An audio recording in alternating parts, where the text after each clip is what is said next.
আমি বাংলাদেশ কোস্ট গার্ডের পক্ষ থেকে বলছি, আসন্ন ত্রয়োদশ জাতীয় সংসদবাজি, মারামারি, মাদক ব্যবসা সহ সকল ধরনের অপরাধমূলক কর্মকাণ্ড বাধা প্রদান করা যাবে না। যদি এমন কোনো ঘটনা পরিলক্ষিত হয় তাহলে যারা এই সমস্ত অপরাধমূলক কর্মকাণ্ড ঘটায় বা ঘটানোর চেষ্টা করে তাহলে সেটা কঠোর।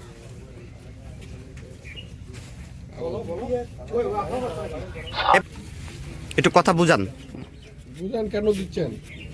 এটা আমাদের হচ্ছে এই জন্য কাগজটা নির্বাচনের নির্দেশনা সবকিছু। হ্যাঁ ঠিক আছে, আপনি বলেন সামনে যাই, আপনি বলেন। আপনি কি কার্যকলাপ কঠোর হস্তে দমন করবেন। সবাইকে ধন্যবাদ। সম্মানানোর চেষ্টা করে তাহলে সেটা কঠোরভাবে দমন করা হবে। নির্বাচনকে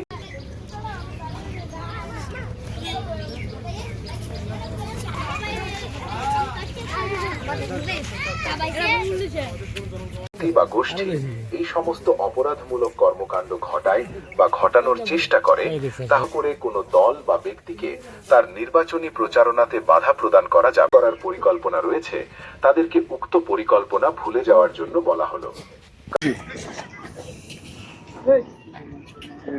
ওকে ওকে ঠিক আছে।